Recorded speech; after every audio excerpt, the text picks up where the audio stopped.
Okay, hello everyone. Uh, Today's video, or a series of videos, is going to demonstrate how to create a chiptune synthesizer in Max. The patcher I'm using is based on uh, something that Michael James Olson developed. Michael was a former student of mine when I was at Ball State. He's now at uh, Minnesota State University Mankato. Pretty cool things going on in his neck of the woods, and you should check him out.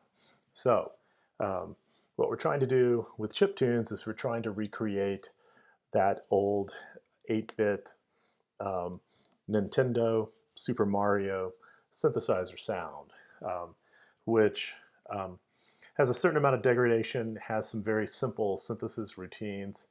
Um, and so what we're going to go through and start out with is set up a bass that uses a triangle wave. Uh, we'll work on that, do some things. Later on, we're going to add a treble voice that is just using a simple square wave. So we're going to do this in little steps and make the basic note input and a basic triangle synth first. So you can come up here and do a note in.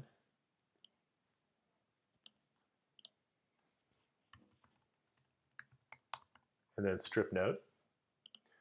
Because this is a monophonic synthesizer, uh, I'm going to handle sustain as part of the envelope, not from how long I hold the keys, so it's just looking at note-ons. Which I can get at this point.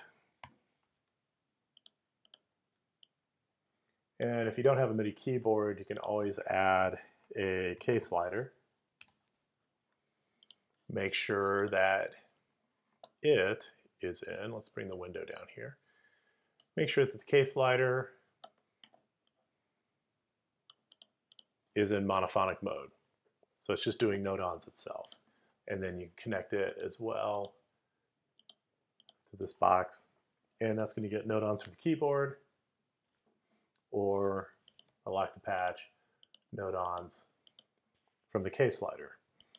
So I can unlock. So I need to separate out what I'm doing for the bass line, what I'm doing for the treble line. Can do from the same keyboard. Basically going to pick middle C as my split point. Middle C and above is going to be treble. Below middle C is going to be the bass. So there's a number of ways I can do this. I can use a split object that looks for notes 0 to 59. Then let's have an integer on this side and an integer on this side. And you can see that if I hit middle 60, middle C, that goes to the right. It's not in the range. Anything in the range comes out the left. Another way I can do this, and I mean, it actually takes a little more typing, but it's good to know these kinds of statements for the other things you could do, is Max has if-then statements. So I'm going to use that for this patch. If my input, which is $, then I have to tell it what type of input, and I for integer. And first item in the list is less than 60. Then $I1. So I know in messages we haven't used the I, we've just used the $1 because messages don't care about data types. But if-then statements are going to actually do computation. They need to know what the data type is to do the right type of computation. So that's, if it's less than 60, it's going to send it to the first outlet, unchanged. Else, out2, which is keyword, that means it's going to create a second output, $I1. So if the input is less than 60, the output will go to the first outlet. If it's 60 or above, it will go to the second outlet. That means the $I1, or else out2 $I1. And play the same thing. Below middle C, middle C, and above. So usually there's more than one way you can do things. This is one of those times. Now we're going to make the next part, we're just going to make the basic synth part, which means I'm going to go over here. Let's say if this is going to be my triangle bass section. So first thing in this chain is going to be a MIDI to frequency converter.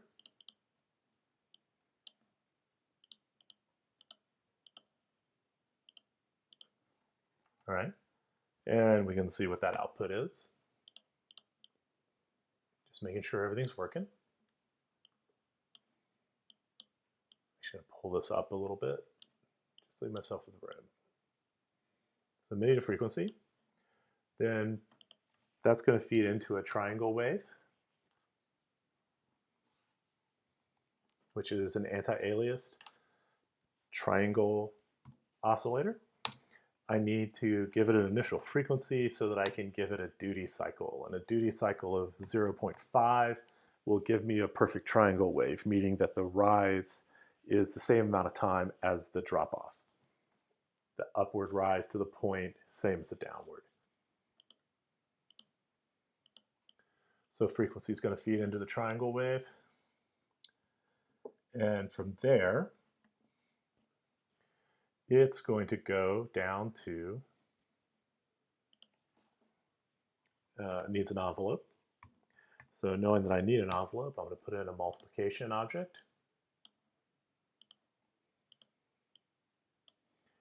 And I'll have anytime I get a new note number, that's going to bang. Put that over here.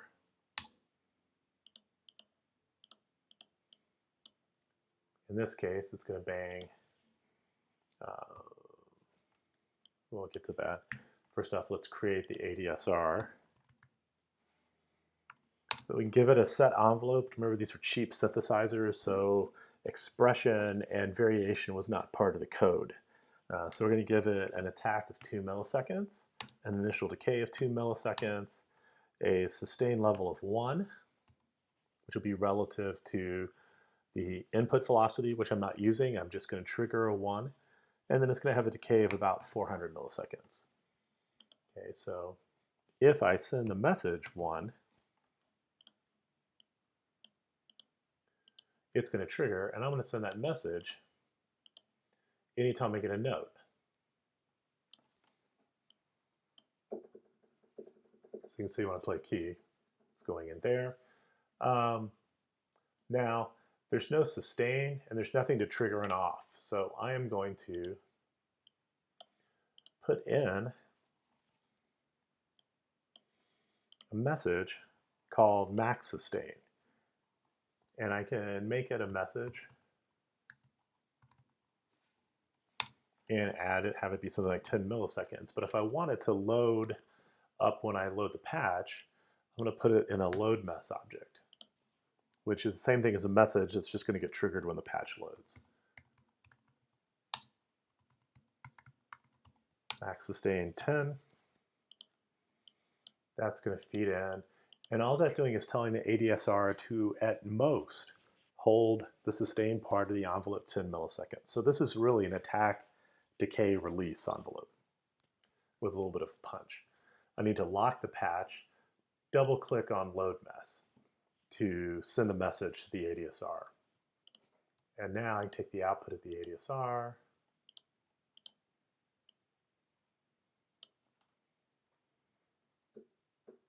and I don't have any audio to turn these objects on yet, so you can't probe them.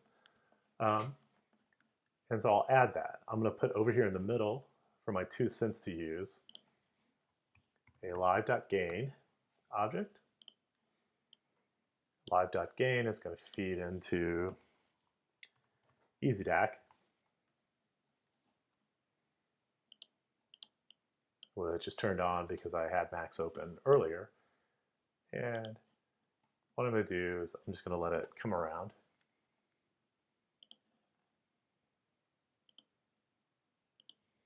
And I should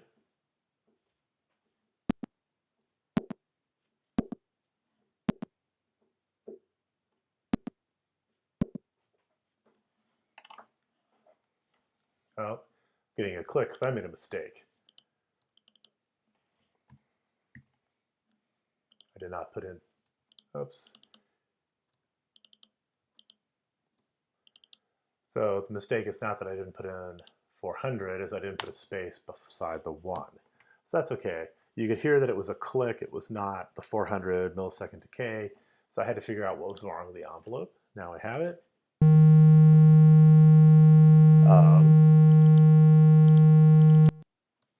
Because I changed the argument to the ADSR, that means that the ADSR was reinitiated. It didn't know about the max sustain. So I'm double clicking. Now,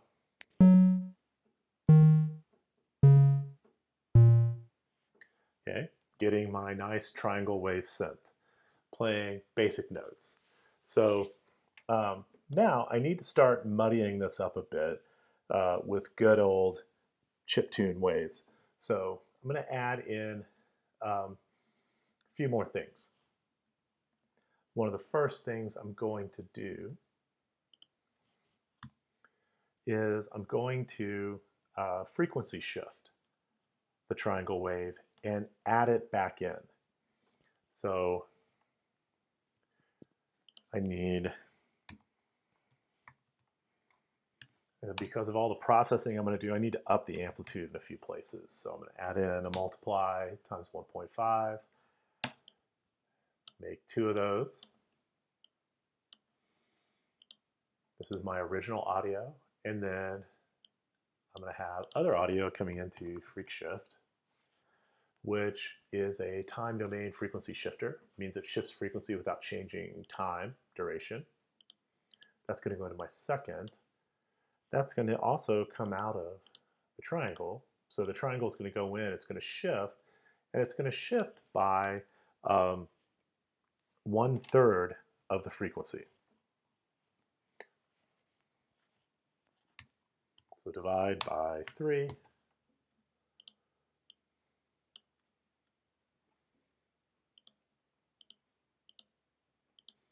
Actually, then if you go back to frequency shift, it's looking for the amount of shift in hertz. It's going to raise it by 1/3.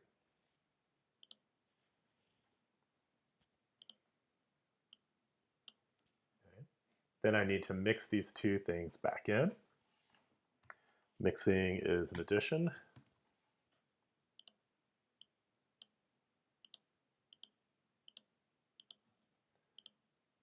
Now I come down here and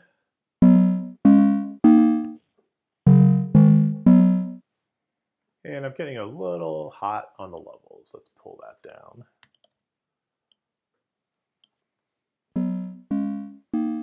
That's better. So you can hear that harmonized triangle wave. Now, need to emulate a few more things. One really important aspect of this is I'm playing this audio at CD sampling quality, 44,100 hertz sampling rate and 16-bit. That was not the quality of audio in the old, not the quality of the old Nintendo system or any of those. Those are 8-bit systems. And the sampling rate was 1/4 of what we would normally find. So it's operating at 11,025 hertz. So we need to put that in. We're going to do that. Unlock the patch. We're going to do that after we've done our envelope. You can do it before. Doesn't really matter. In fact, let's do it before.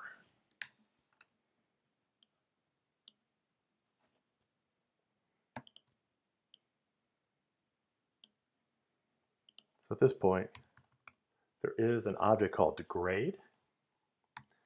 I'm going to give it, it looks for a resampling frequency as a ratio of the current sampling rate, so 0.25, and then the number of quantization bits.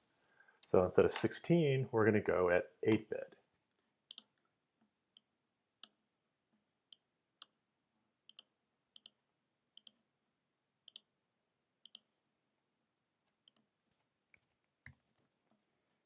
So we'll go with that. Now I should hear. And it's a little grittier. There's also even some aliasing. Hear that high ringing on the pitch. And if you really want to hear the difference, we can change these arguments. So I'll put in a floating point object to change the sampling rate. And I'll put in an integer number object to change the number of bits. And at this point, if I lock the patch, let's leave it at 8-bit, but go back to a 1 point or 100% of the original sampling rate. And now change that back to 0.25. And you can hear the aliasing as that high pitch ring. So go back over here to bits, and let's go back here to 1. So this is our CD quality. Let's go to 8-bit.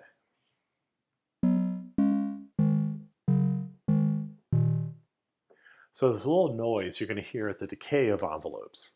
It's a little punchier too because there's not as much low end. It punches the sound up a bit as it's quantizing. We can go even lower, so let's go down to like 4 bits. Now you hear more of the noise. You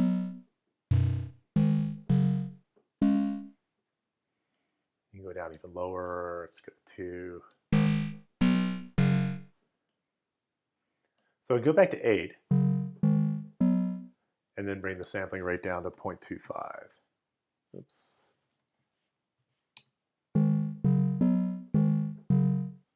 And that gives us that nice bass line. Now, we're lacking another thing in here, which is that there was a tremolo. So I'm going to come in after the degrade.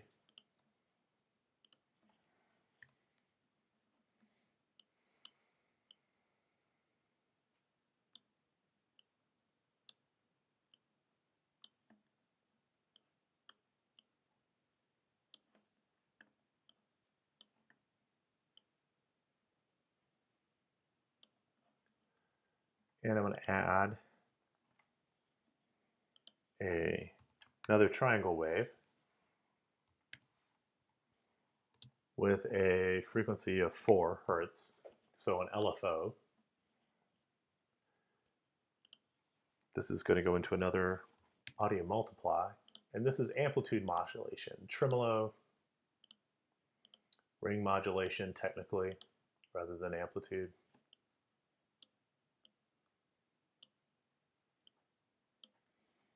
And now, you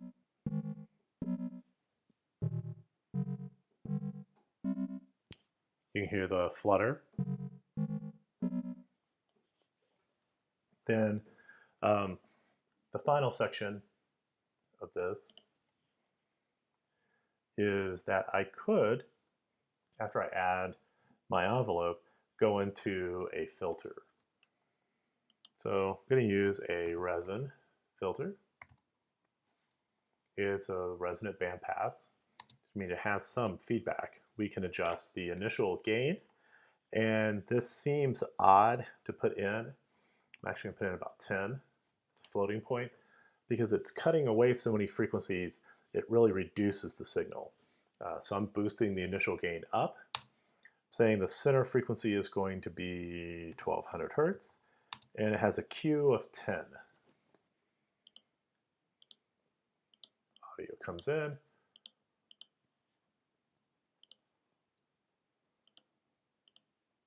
Audio goes out.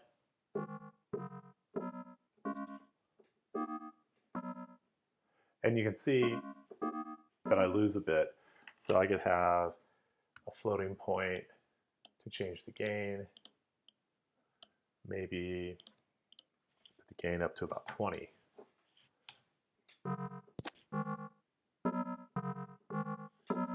All right, that works. Then if I wanted to, I could play around and have the filter move a little bit so it has a little more change to it.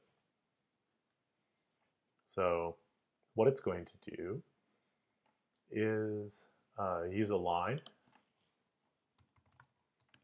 to create a ramp signal that changes the center frequency. And what it's going to go from is a message that says jump to 2200 hertz initially, comma, then go to 1200 hertz over 400 milliseconds, roughly the length of my amplitude. And it's going to get triggered off the same node on that triggers the ADSR.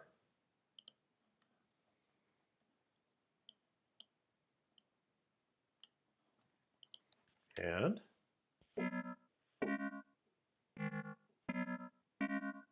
so you get that little, if I break it,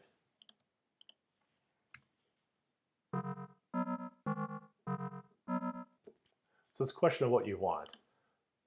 The filter was not uncommon, so I've put it in, and that's the baseline, everything that's done. So I'm going to save this. It is ChipTune-part1 base, and save it, and stop this one because it's kind of a long video.